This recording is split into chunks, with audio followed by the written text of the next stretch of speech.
Like you can touch your toes, can't you? Well, yes. Yeah.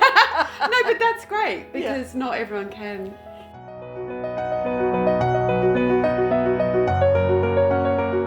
Well, I've always been interested in yoga and did yoga from time to time on and off, but it wasn't until I was in my 60s that I really became interested in doing it. And I've been in a meditation school for 12 years and then left that and was looking for something to replace it.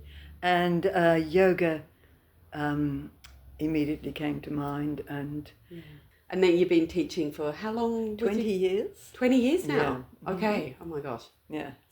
I think it's become a bit of a community as much as anything.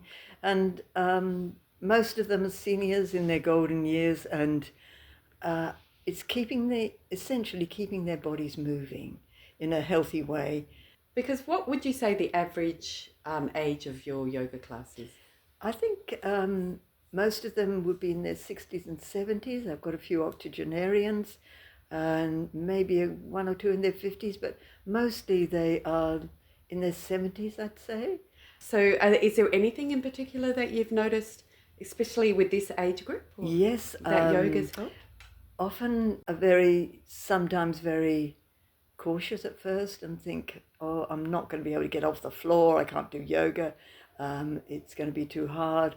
So the style of yoga I do is a very gentle yoga, so just moving them into it gradually. And I've now got someone who thought she couldn't get off the floor who's now doing Salute to the Sun.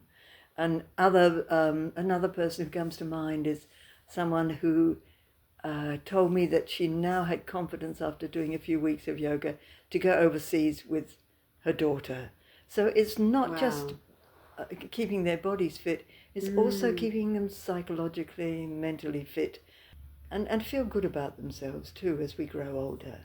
I've heard you use the term aging gracefully. Yes. Yeah, which I think you do themes in your class, and one of those was aging gracefully. Yes. So is that the idea that you can do things to actually support the aging process, or yes? How would you explain it? Definitely, I think it's like it maintains flexibility and mobility of the joints, but also strength and balance, which is particularly good. So many of as we get older have falls and break a bone somewhere, and which is not so good as you're getting older, because then you tend to sit more or rest more, and you lose that level of fitness that really keeps you happy and joyful and keeps the body in a better state.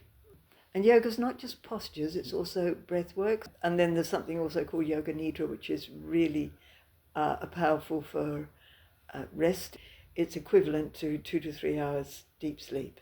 So I always finish my classes with Yoga Nidra, and I think a lot of people come for that. Also the cake and coffee afterwards.